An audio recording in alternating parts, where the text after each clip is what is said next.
Welcome everyone, and thank you for joining us today for Osteoporosis Canada's webinar, Stuffed Holiday Beef Roast, in partnership with thinkbeef.ca. My name is Tracie Napoli, Director of Fund Development and MARCOM at Osteoporosis Canada, and I will be your webinar host. We are also live streaming on the Osteoporosis Canada Facebook page, so a big welcome to everyone watching on Facebook Live. This presentation will provide general information about cooking and food knowledge. It is not intended as individualized health or nutrition advice. If you have questions about nutrition, consult a physician or registered dietitian. Please note that during the cooking demonstration, if you are watching through the webinar, you can enter your questions by clicking the Q&A icon at the bottom of your screen. If you're watching on Facebook Live, you can just enter your questions into the comments section. In addition to answering some of the questions that were submitted in advance, we will also attempt to answer those submitted during this live webinar within the time available. Nutrition plays an important role in overall bone health and in preventing and managing osteoporosis. When planning meals, include foods with bone-building nutrients like calcium and protein, and be sure to take a vitamin D supplement daily. Not all food sources that list calcium as a nutrient are absorbed well by the body. The calcium in some foods, such as sesame seeds, rhubarb, Swiss chard, and spinach, which is an ingredient in today's recipe, is not well absorbed because of their very high oxalate content, which binds the calcium. They have other great nutrients, but are not always a good source of calcium when calculating your daily intake. You can use Osteoporosis Canada's calcium calculator at osteoporosis.ca to calculate your daily calcium from the foods you eat. Osteoporosis Canada recommends including protein daily in your diet to benefit muscle and bone health. For overall health, Canada's Food Guide recommends including protein foods at every meal. Some examples are beef, eggs, fish, poultry, pork, tofu, legumes, nuts, milk, yogurt, and cheese. Beef, the featured protein in our recipe today, is a complete protein and has many essential nutrients packed into each small serving and provides nutrients that are difficult to get from other foods like iron, zinc, and vitamin B12. Let's begin today's cooking demo with the featured recipe, Stuffed Holiday Beef Roast, which has 49 grams of protein and 250 milligrams of calcium per serving. We may be celebrating the holidays differently this year, but that doesn't mean we can't prepare meals that are festive, even if it's just for one or two. It's important to continue to plan and prepare meals to get the bone-building nutrients needed for bone health. You can find today's featured recipe and other recipes by visiting osteoporosis.ca/recipes.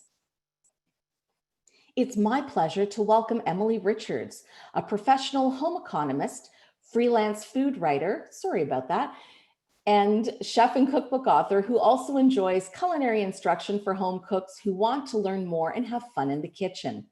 She is the author and co-author of 9 cookbooks, which include topics from Italian cuisine, weeknight dinners, glycemic index diets, and comfort foods.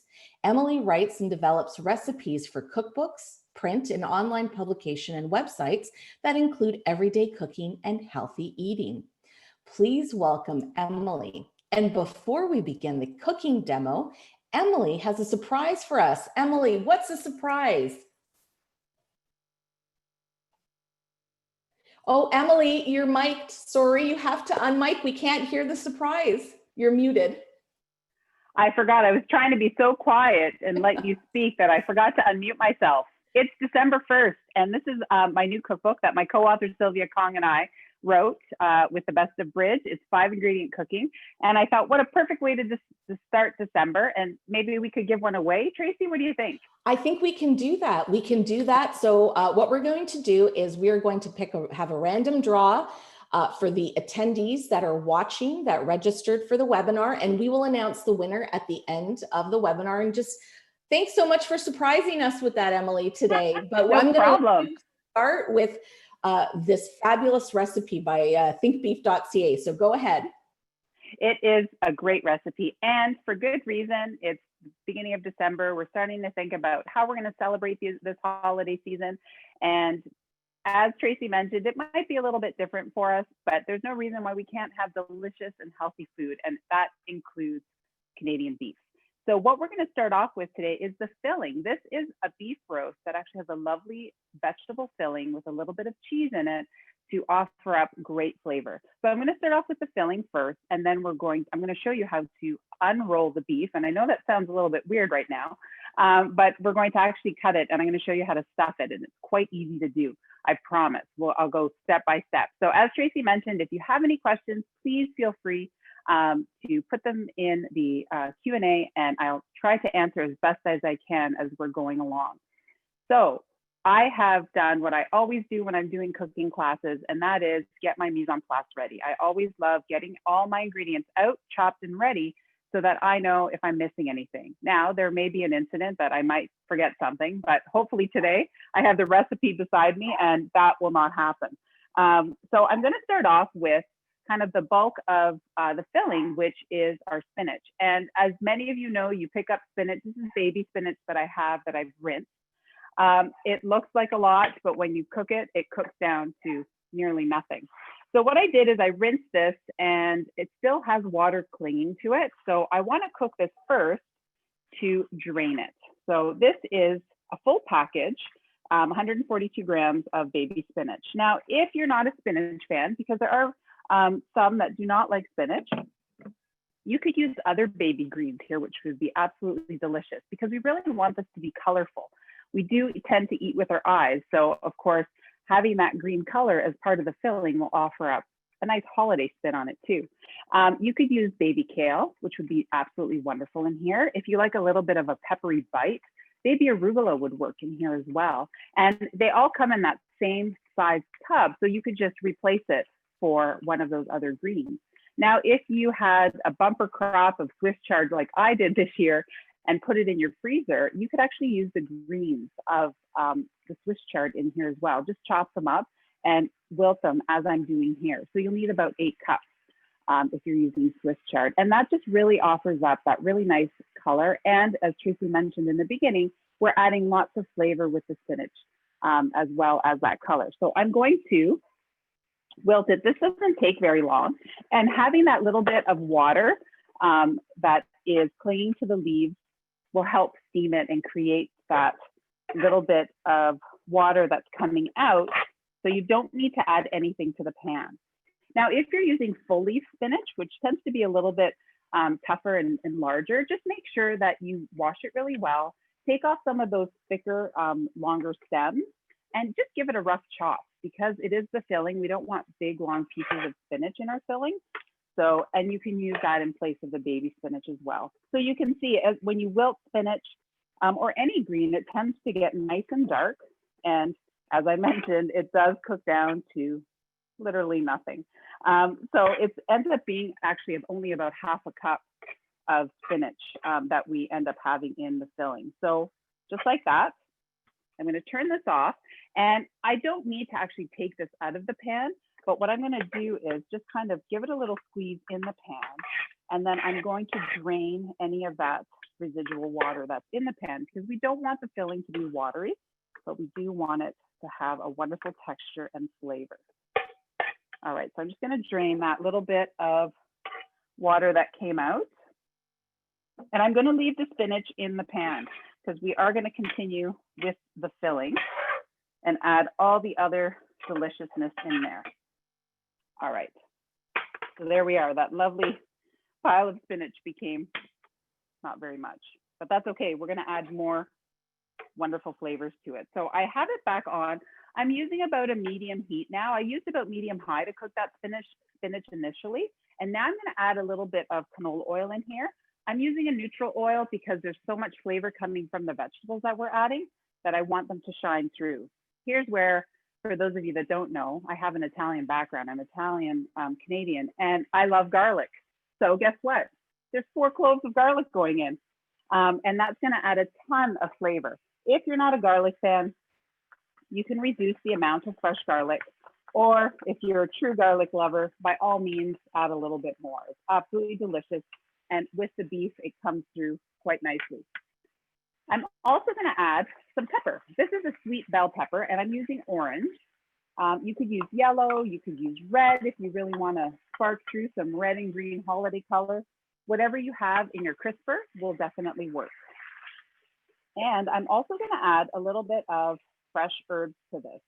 I'm just using parsley. It's a staple in my refrigerator, and it does add a nice fresh flavor, and it works really well with all the other ingredients that we're using today. Now, if you had some oregano or basil, by all means, you could definitely add that in here as well. But the fresh herbs really, I love cooking in the beginning with fresh herbs. Oftentimes you see them at the end of a recipe, but here they're going to play a role in our filling. So we needed to get them in the beginning. So what I'm looking for here is really just to soften the peppers and take out a little bit of the water from the pepper as well. Okay. So that really only takes about 5 minutes. And we're also kind of breaking up the spinach at the same time.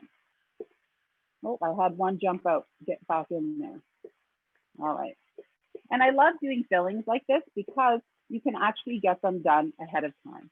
So if you wanted to break this recipe up into a couple of pieces, and by pieces, I mean 2 days, you could actually make the filling and refrigerate it and then come back to it the next day so that you can work with it in 2 different components. This is also just a great filling for any other type of beef roast that you want to make, or just serve it alongside with some lovely roast beef. It'd be absolutely delicious. All right, so that's a few minutes. There we are. And now I can actually turn off my heat. Once that pepper is nice and soft, you can turn off the heat or remove it from the heat source. I'm using a gas burner, so I can just turn it off, and I'm going to set this aside for a moment because I'm going to talk to you about one of the ingredients we're adding to it, and that is pine nuts.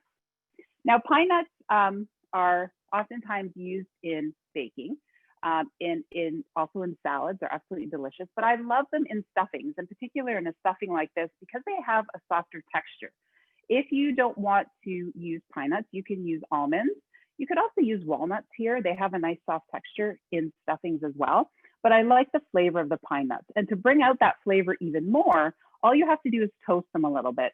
Now, we're only using 1/4 cup. So instead of turning the oven on, although my oven's already on, I want to make sure I keep an eye on these. So I'm going to do them in a skillet. Just put them in your skillet. The skillet is dry. And you want to toast them over a medium-low heat. And the reason why I suggest the lower heat is because, as we know, any nut that you buy is it's a cost, and you don't want it to go to waste. You don't want it to burn. So by all means, just over medium-low heat, you're going to shake it.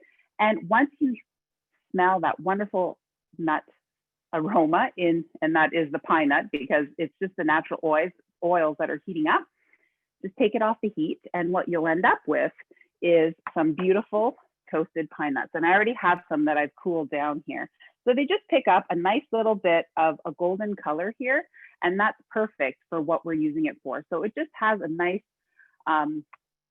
this may sound funny, but a nuttier flavor in our stuffing, okay? So what we're gonna do is add a few more ingredients to our stuffing, and that includes some Parmesan cheese. Now, this Parmesan cheese, I'm going to lift it up and you're going to see it looks like snow. And for many of us, we got quite a lot of snow last night and today. This is fresh Parmesan. So I had a nice chunk of fresh Parmesan cheese that I grated, and that gives me a beautiful flavor. And it actually adds a little bit of saltiness and umami, if you will, to our stuffing, which is delicious. Now, if you want to, you could use Asiago. A Pecorino Romano would work here as well. We really want to just add a little bit of zip and lift that flavor of the vegetables. So I'm adding that Parmesan in here. So if you think that 1/2 cup sounds like a lot, it's actually not very much because it's so light and airy when you're using fresh Parmesan.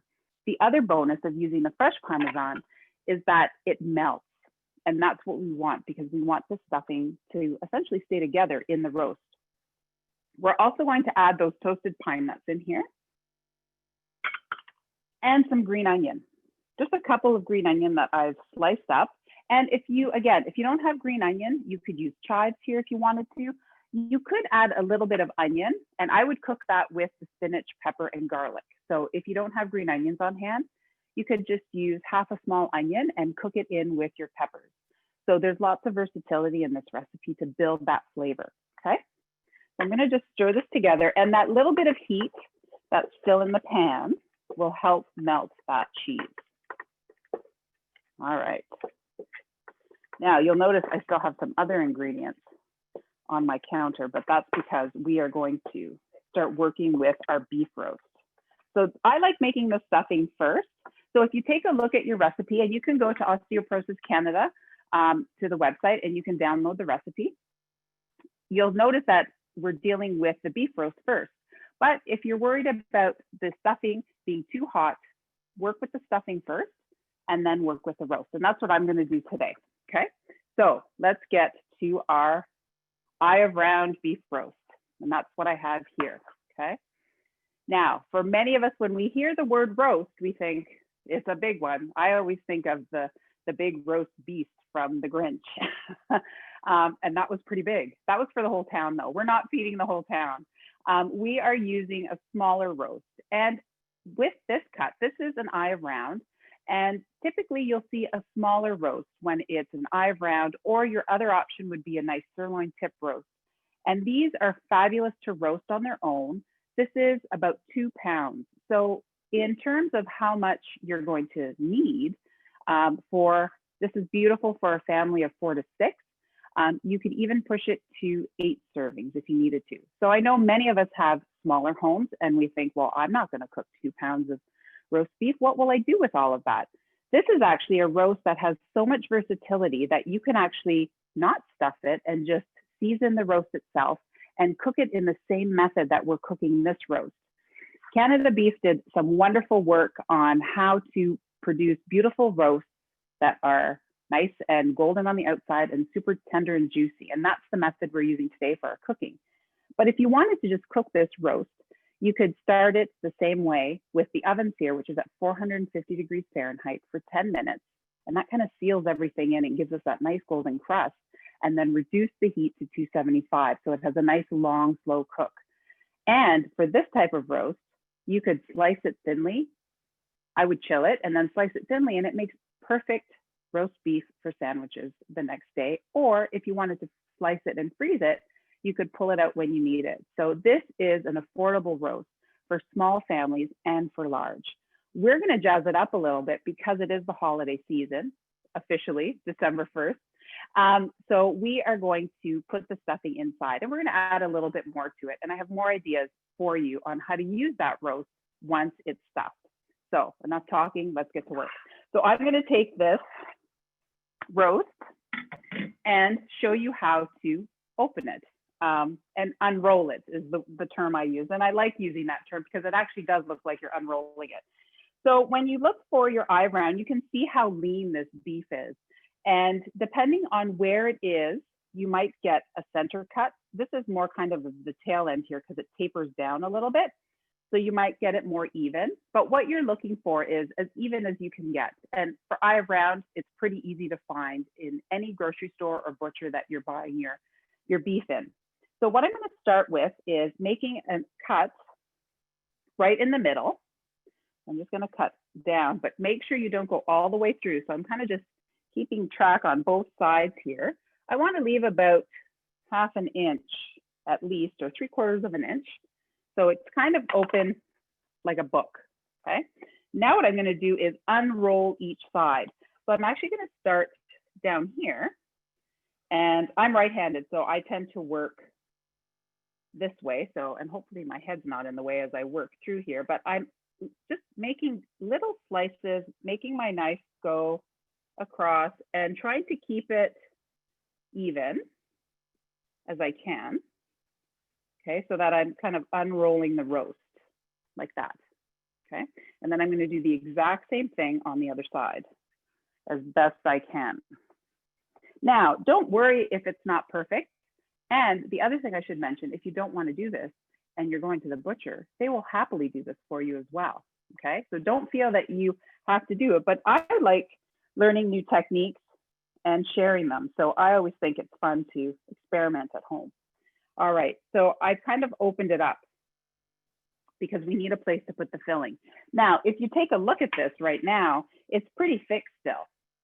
So if I were to roll it up like that, it would be perfect, but it's not really very even. You can see I still have some thicker pieces there. So what I want to do is actually use a meat mallet.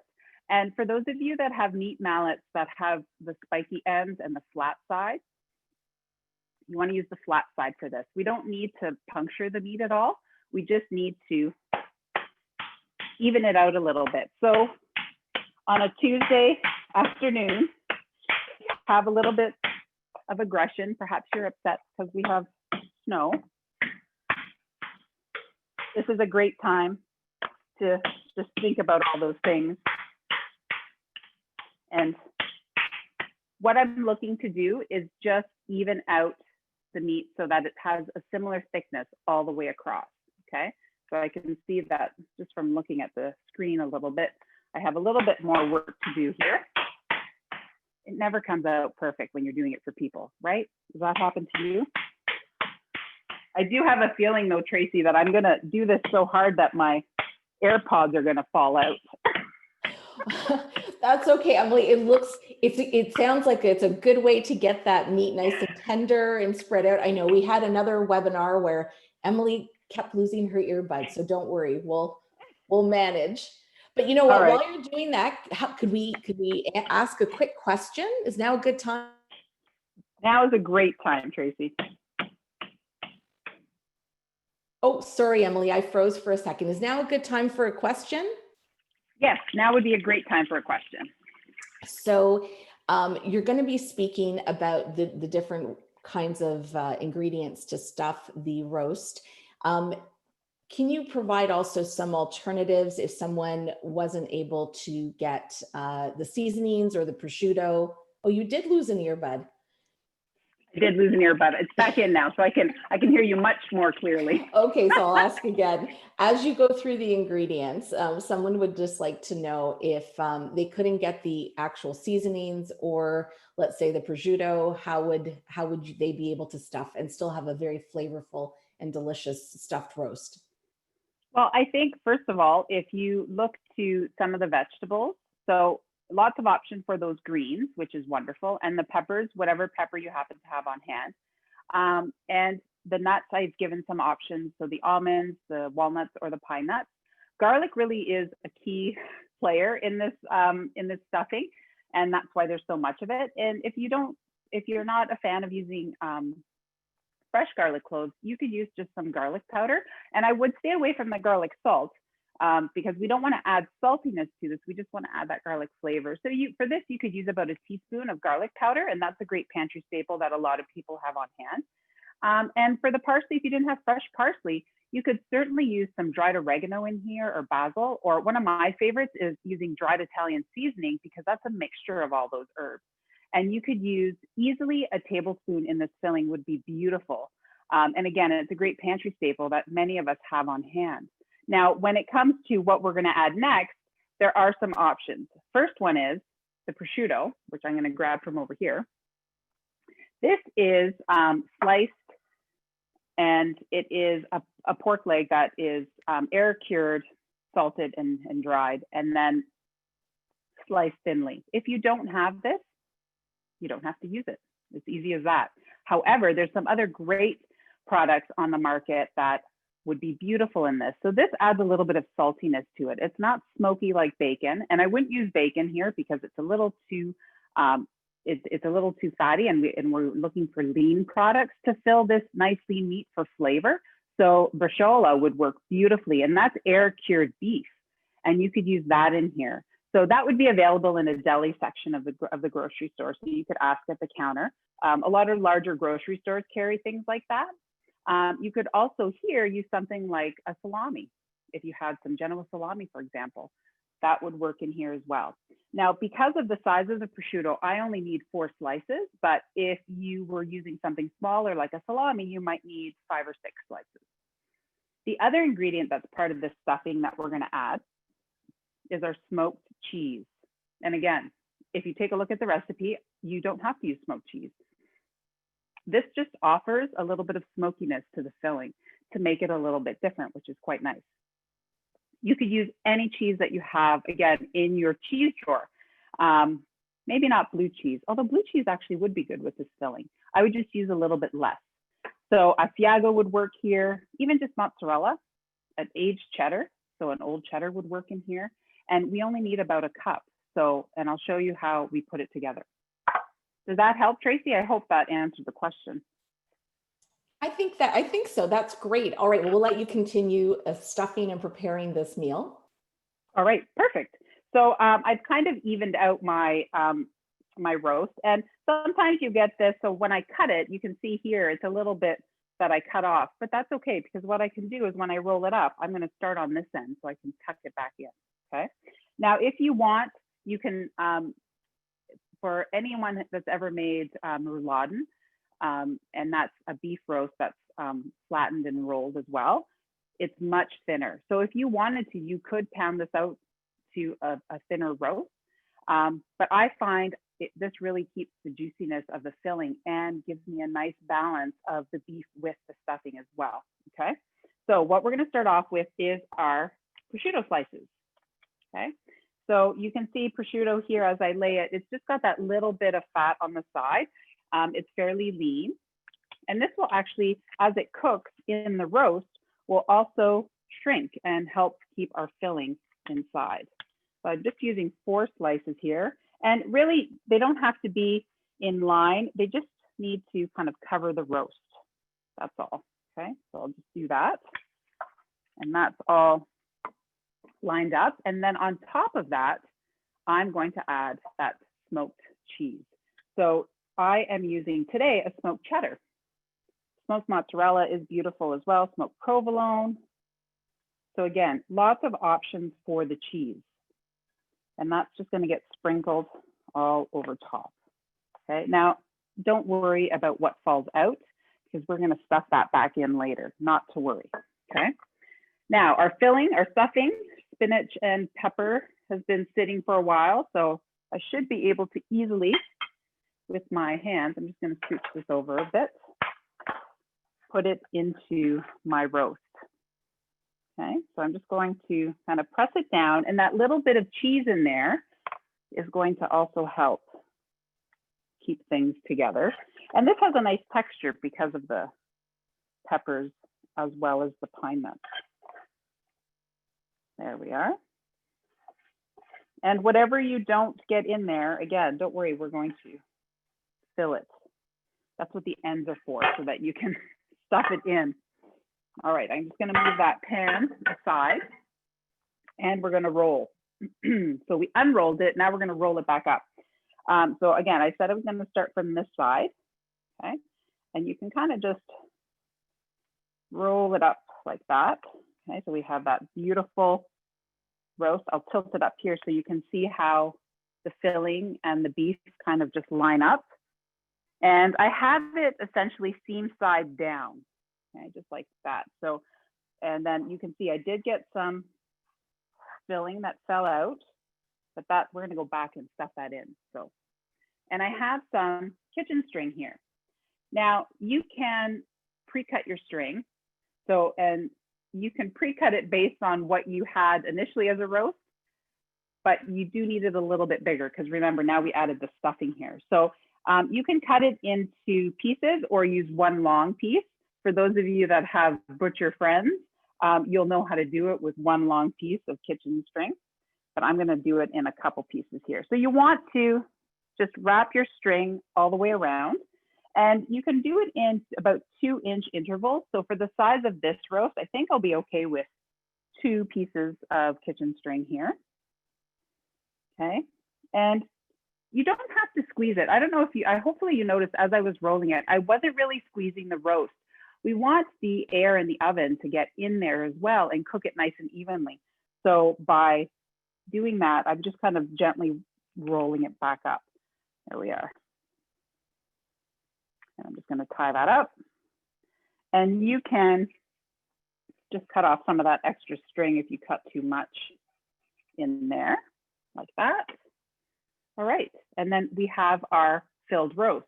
Now, I'm not going to try to stuff it yet. I'm actually going to put it on my pan. So if you have a roasting pan, you can use a roasting pan with a rack. But again, this is not a large roast. So if you have those large roasters, you're not going to need that for this recipe because it is a small roast.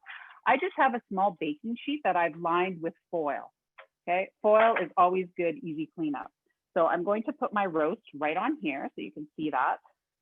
And then I'm going to take this little bit of filling that's kind of fallen out and just kind of tuck it in there, okay, from both sides. So I can do from the front, just like that. I love when the filling falls out and then it roasts on the pan and it just picks up all the beef flavor. It's so delicious. That's kind of my snack before I slice the roast and share it with everybody. There we are. So I just tucked that in there.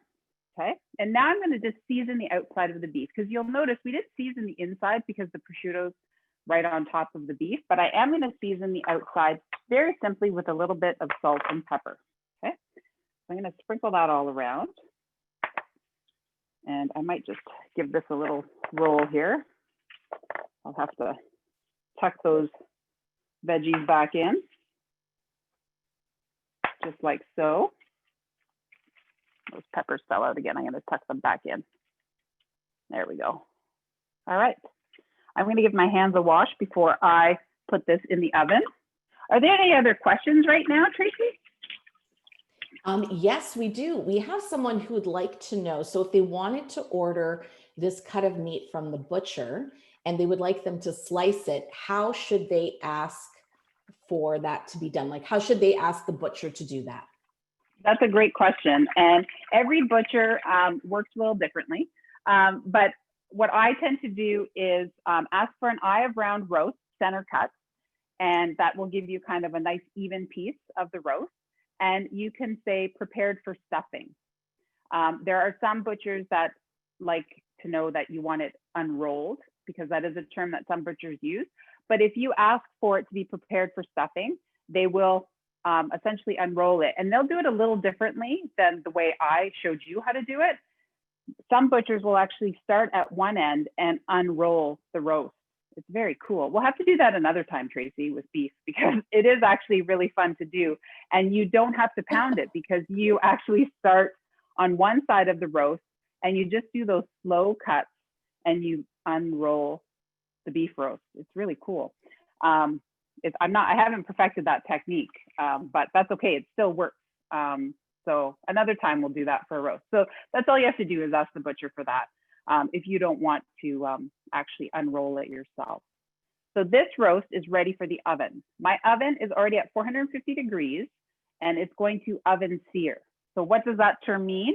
That means that it's going to go in the oven for about 10 minutes. I'll just turn my timer on. And it's going to give us that nice, it's a hot heat.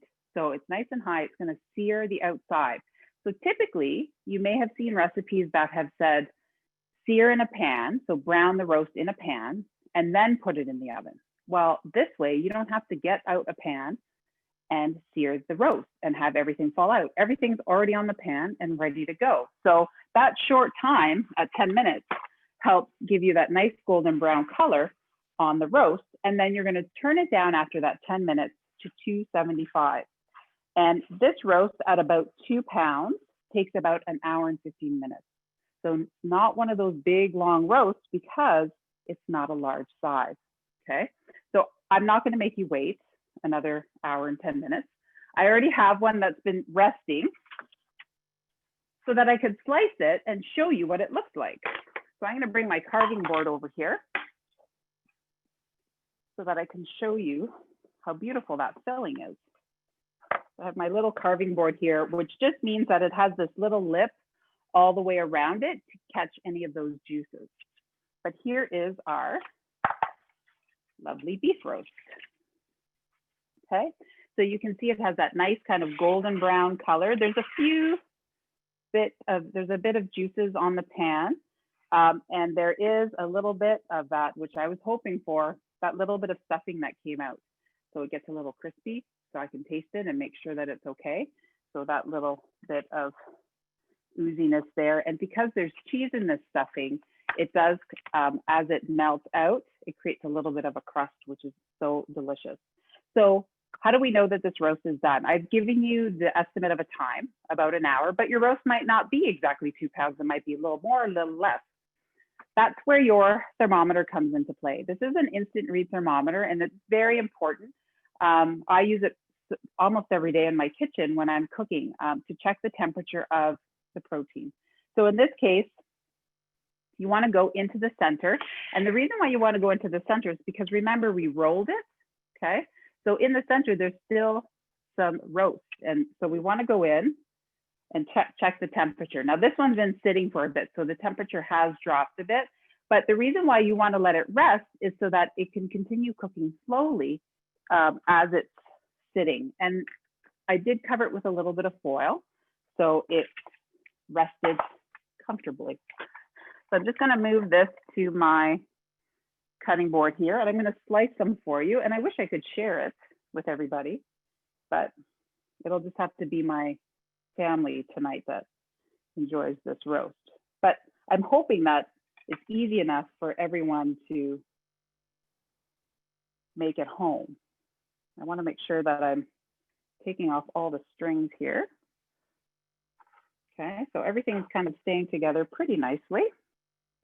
Get rid of that. And I'm just going to grab a plate so that I can put a couple slices on a plate to show you that filling as well. Okay, just grab a plate. There we go. So if you're thinking that you're a family of 1 or 2, and again, this is 2 pounds, what are we going to do with it? I told you how you could use just the roast on its own and roast it, but you can also still make this roast and enjoy it in different ways. So you can actually, if your roast beef was not frozen, you can, oh, you can see all the pine nuts in there, so yummy. You could actually, you could roast this, slice it, and then freeze it in portions, okay? It's perfect to freeze. And then pull it out for lunch or dinner, special treat, whenever you want.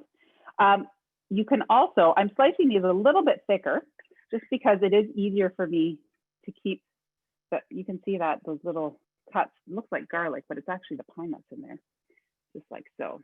Okay, I'll do that so that you can see that on this side as well. So what I would do is refrigerate this roast. Once it's cold, slice it nice and thinly, and this would be beautiful in a sandwich. So again, for a smaller household, you could make this roast last longer, okay? So options, I think there's lots. Don't you think, Tracie? I think so. That just looks beautiful. It looks delicious. You've done such a fabulous job. We have a couple of just last questions. If somebody wanted to make this in advance so that they could transport it or cook it later, at what point would they, I mean, could they do the whole thing and stuff everything and then put it in the refrigerator and cook it later? Or how would you do that? That's a great question. And I love those types of questions because I think they're so realistic and so many people want to know that. So I appreciate the question.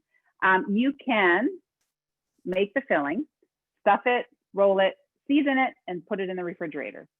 And then if you're cooking it later or you're bringing it somewhere to roast, you can definitely do that. And because there's nothing in the filling that will be upset by being in the refrigerator overnight, you could do that the night before, okay? You can also do exactly what I've done here and roast it, slice it, and then refrigerate it or freeze it, and then take it to where you're going. So if you are able to go and you know, either someone's coming to your house and you're having a COVID-friendly dinner, or if you're dropping off food and you need to make a few different dinners, this would be a great option because you can take them the frozen dinner. So if it's a family of 4, you could make 4 packaged dinners and put, you know, a slice with some vegetables and just package it and freeze it so that all they have to do is thaw it, and then they could microwave it, or they could just put it in the oven to reheat. So I think that would work for many different reasons. So I hope that helps. That's, is there another part of that question? Did I that's miss great. that? There was no, that was the whole question. And Okay. then we've gotten this question a couple of times. I think people are concerned that when they roast any type of meat and it doesn't normally turn out for them, they're saying that it's tough. And you've already talked about this great method that has been developed. Can you talk a little bit more about that? Because different cuts have different amounts of fat on them. And how can people make sure that their beef is cooked, it's still flavorful and juicy, and they don't overcook it? So I can't tell you how important a thermometer is in my life. If you are making a holiday list or if your birthday's coming up, by all means, get that instant read thermometer on. And it doesn't have to be expensive. There's lots of great instant read thermometers, digital or otherwise, even in the grocery store. They're like $10 or $15. They're great to have on hand. So, and the reason being is because you're looking for a temperature of, here you can go anywhere between 125 and 135.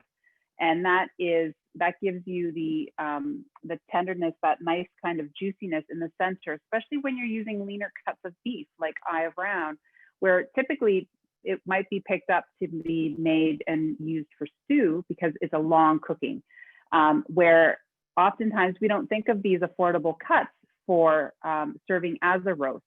And the reason why is because of exactly what came up, is that they end up being tough.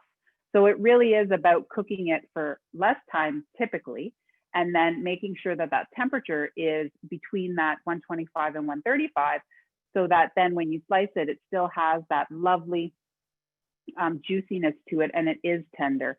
All lean cuts tend to have that ability to, as soon as you overcook them, they get a little bit tough. So I cannot say how good having a thermometer is in your kitchen. It's like having another helper, essentially. And then if you're looking for something a little bit more, I'm going to say user-friendly, although all beef is user-friendly because it's so amazing in so many different recipes and roasts. Oftentimes we think of larger roasts like prime rib or strip loin roasts, and those typically are a premium oven roast. So they can kind of cook a little bit longer or be a little bit overdone, and they're still tender because of the marbling that's in through them. So those are kind of distinctive features between the oven roast, the premium roast, and an affordable roast like eye round or sirloin tip, for example. This one I just sliced was a sirloin tip roast, and you can see it still has some beautiful lean protein in it.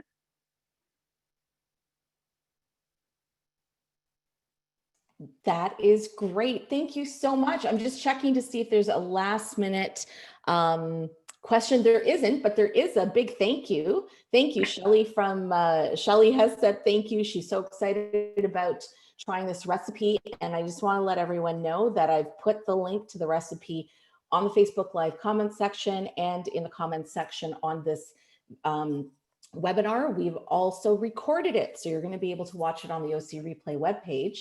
And Emily, how does it taste? I haven't tasted it yet. I have to turn down my oven to 275 before I forget.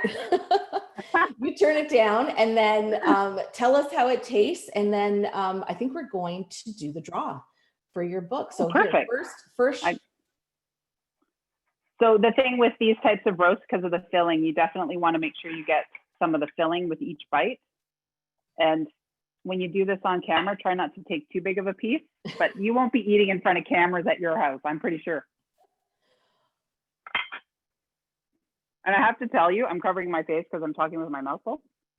I love smoked cheese. And I think that the smoked cheese just makes this kind of hit out of the park. That's not the right saying, but you know what I'm trying to say. Yes. Well, it looks delicious, and you've given us so much information. That's great. So you know what, Emily, where's the book? Yay. Okay. So we want to thank everyone and thank Emily for this, great surprise last minute. And we want to congratulate Jean Ma from Edmonton, who has won this book. So Jean, congratulations. We will get in touch with you, and Emily will send you 5-ingredient cooking. And I'll sign it for you. And she's going to sign it and everything. That's wonderful. All right. Well, I am just going to share my screen. Super. And so we just really want to thank Emily again for such an informative, such an informative webinar, and for all the information that she provided. For tools and resources to help you manage your bone health, please visit osteoporosis.ca. You can find the Calculate Your Calcium tool. You can find today's recipe and other featured recipes. You can also take the Know Your Risk quiz. And as I said, you can view the recorded version of this and other webinars we've done on the OC Replay webpage. And this recorded webinar, so we'll get that up. Also, a big thank you to our partners, thinkbeef.ca, for helping us make this webinar possible. And of course, again, to Emily.